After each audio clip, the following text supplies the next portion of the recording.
ایک بار پھر بات کریں گے مبینہ سائفر کے حوالے سے۔ سبکدوش وزیر داخلہ رانا ثناءاللہ نے مبینہ سائفر کی تصدیق کے لیے تحقیقات کا مطالبہ کیا ہے۔ ایک بیان میں رانا ثناءاللہ نے کہا کہ بظاہر یہ کام انتہائی شرمنگیز ہے۔ انہوں نے کہا کہ سائفر کی copy chairman P T I کے پاس تھی جو انہوں نے واپس بھی نہیں کی۔ چیئرمین پی ٹی آئی یہ بات بھی ریکارڈ پر کہہ چکے ہیں کہ ان سے وہ سائفر کاپی گم ہو گئی ہے۔ اگر چیئرمین پی ٹی آئی قصوروار ثابت ہوئے تو ان کے خلاف آفیشل سیکریٹ ایکٹ کے تحت مقدمہ چلایا جانا چاہیے۔ اسی پر بات کریں گے، ہمارے ساتھ موجود ہیں ماہر دفاعی امور بریگیڈیئر ریٹائرڈ راشد ولی صاحب۔ بہت شکریہ راشد ولی صاحب ڈان نیوز کو وقت دینے کے لیے۔ راشد صاحب کیا کہیں گے اس تمام تر معاملے کے اوپر؟ انتہائی حساس معاملہ ہے اور اب یہ خبریں بھی گردش کر رہی ہیں، دوسری جانب امریکہ کی جانب سے دوبارہ تردید کی گئی ہے۔ جی میں نے وہ میتھیو ملر صاحب کی سٹیٹمنٹ کو دیکھا ہے، وہ تو بڑی کیٹیگوریکل ہے اور اس میں بہت اہم بات یہ ہے کہ اگر آپ اس کو انٹرسیپٹ کی سٹوری کو پڑھیں جو انہوں نے ٹرانسلیٹ کیا ہوا ہے، انہوں نے اس کے وہ پورا سائفر کی ترجمہ اور اس کے ایکسٹریکٹس بھی پبلش کیے ہیں، تو یہ کچھ عجیب سی چند باتیں لگتی ہیں۔ ایک تو یہ کہ ان کے پاس یہ کاپی کیسے آئی، دوسرا کہ اس کی آتھینٹسٹی کیا ہے، تیسرا یہ کہ یہ ایسا تو نہیں ہے کہ کہیں پی ٹی آئی کی کوئی رہنما ہے وہاں پہ یا ان کے جو لابسٹس ہیں انہوں نے اس سٹوری کو چھاپا ہے اور مزید اس کو اچھال رہے ہیں، تو اس کی جو انٹرسیپٹ ہے اس کی اپنی کریڈیبلٹی بھی مشکوک ہے۔ بہرحال ہیونگ سیڈ دیٹ اب آ جاتے ہیں اس کے جو مندرجات ہیں، اس میں وہ اسیسمنٹ آف جو پاکستان کے ایمبیسڈر تھے اسد مجید صاحب وہ بھی دی ہوئی ہے۔ باقی چیزیں تو چلو ڈونلڈ لو نے جو بات چیت کی، کنسرن شو کیے رشیا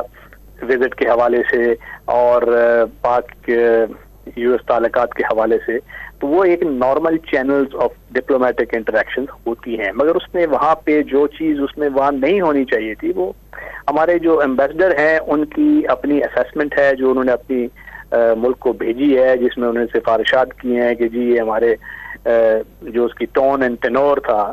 انٹریکشن کا وہ ایسا تھا کہ اس پہ ڈی مارش جانا چاہیے، اور بعد میں وہ ڈی مارش دیا بھی گیا۔ تو یہ تو سفارتی ذرائع سے نارمل انٹریکشنز ہوتی ہیں۔ اب اس کو اس طریقے سے پبلش کرنا، ایون اگر یہ آتھینٹسٹی اس کی پروو ہو جاتی ہے تو وہ پھر اور سیریس بات ہے کہ یہ آفیشل سیکرٹ ایکٹ کی خلاف ورزی ہے کہ یہ نکلا کیسے، اور اس چیز کو جو کہ ایک کہیں بھی سازش کا شائبہ تک نہیں ہوتا، کنیکٹ نہیں ہو رہی سازش کے ڈاٹ، اور ایک نارمل ڈپلومیٹک یہ رف لینگویج ہے جس ڈیمارش بھی دیا گیا، بٹ کیا یہ سازش تھی؟ ایبسولوٹلی نہیں، اور اس کو پھر کیوں یوز کیا گیا as a diplomatic as a political ploy, اور اس کے بعد اس کو ایک فیور پچ تک عوام کی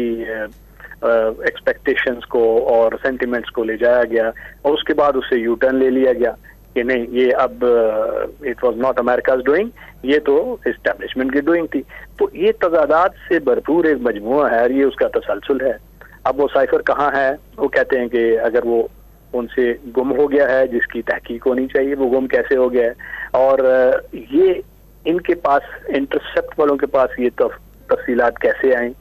یہ تو کنفرم کیا جا سکتا ہے کیونکہ اس میٹنگ میں اور بھی لوگ بیٹھے ہوئے تھے، اور کسی طور بھی یہ اس قسم کی چیز جو ہے یہ انٹرنیشنل فورمز پہ نہیں اچھالی جانی چاہیے، کیونکہ یہ ہمارے ملک کی جو وقار کا معاملہ ہے، تو دوسرے ممالک سوچیں گے، سوچنے پہ مجبور ہوں گے کہ یہ کس قسم کی ان کا ڈپلومیٹک چینلز ہیں یا سیاسی لیڈرشپ ہے جو کہ ملک کے جو اس طرح کے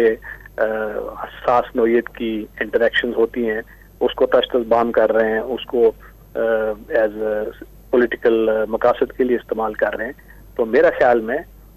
اس میں جو چیئرمین پی ٹی آئی ہے اور ان کی جو جماعت ہے یہ اس کی طرف زیادہ انگلیاں اونچیں گی، اور اس میں they don't come out smiling very well out of that. ٹھیک ہے، بہت شکریہ بریگیڈیئر ریٹائرڈ راشد ولی صاحب ڈان نیوز کو وقت دینے کے لیے۔